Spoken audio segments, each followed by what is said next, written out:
Esiet sveicināti, jauni! Man ir liels prieks jūs uzrunāt jau maija mēnesī tādā skaistā ziedonī, kāds pašlaik ir ārā. Un arī jums šis mēnesis ir labs, tātad arī priekš jums tās ziņas, ko es stāstīšu, būs labas. Jo mēnesis, ja tikai jūs saņemsiet tādu impulsu un enerģiju piecelties no savām darba vietām, sākt aktīvāk rīkoties, kustēties. Jūs ļoti daudz izdarīsiet. Un šis ir tas mēnesis, ka tieši jums pašiem, tieši no jums pašiem, tā kā no tāda dzīvības avota ir jānāk gan iedvesmai, gan aizrautībai, gan vēlmei aizdedzināt ar savu enerģiju citus cilvēkus, apkārtējo situāciju, padarīt labāku, skaistāku dzīvi, baudpilnāku. Tas avots, tas iesākums ir ik katrā auni no jums. Un jums ir jāspēr arī pirmais solis šajā mēnesī, lai padarītu dzīvi labāku, lai padarītu to skaistāku priekš visiem pārējiem, zīmēm, kas atrodas zodiakālajā aplī.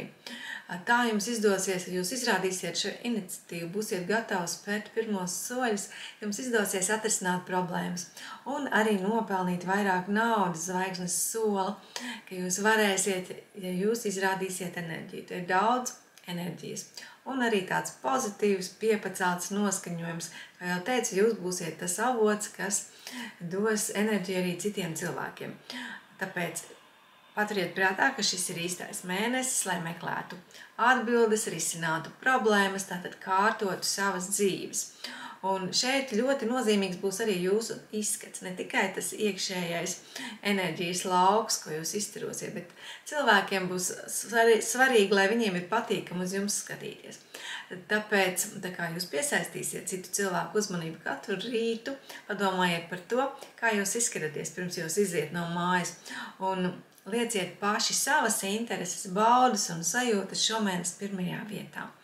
Un 8. datumā mums ir jauns mēnesis, un tajā jums ir iespēja, tā enerģija nāk tāda, ka jums ir iespēja mainīt savu pašvērtējumu, ja jūtat, ka vajag nostiprināt, uzlabot, tad to arī varat ļoti veiksmīgi šajā periodā darīt.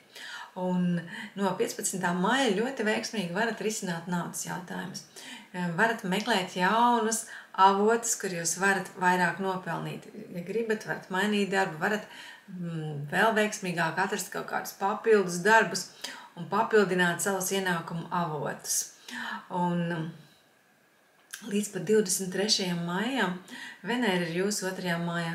Tātad uz jums vairāk pat nekā uz citām zīmēm attiecas tas, ko es jau stāstīju par Venēru vērša zīmē.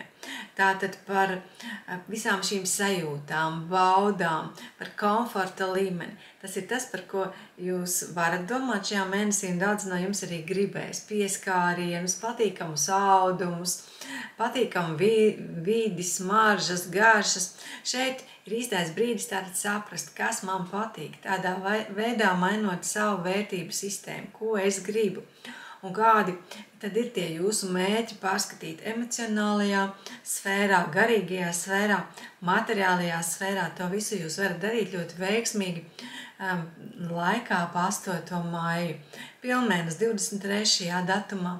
Te var nākties, ka jūs pārskatīsiet kaut kādus savus plānus, vai nu apzināti un mērķtiecīgi, vai arī liktenis tā sagrozīs, ka jums būs kaut kas jāpārskata, jāpārvērtē situācija, kurā jūs būsiet nokļuvuši.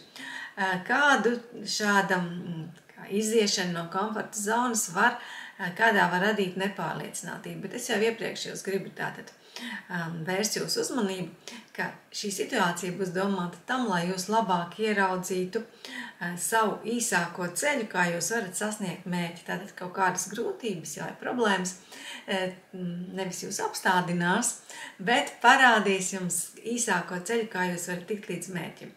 Un šajā mēnesī, ja gribat romantiskās vai darba attiecībās, lai jums patiešām veidojas tādu ļoti labu gaisotni, cilvēki būs ļoti atvērti, ja jūs paši būsiet atvērti, ja jūs paši būsiet, kā jūs teicu, tāda enerģijas avoti, ar uzticību atvērties citiem cilvēkiem, arī viņi reaģēs tieši tāpat. Lai jums ir veiksmīgs mēnesis. Tā, visu labu!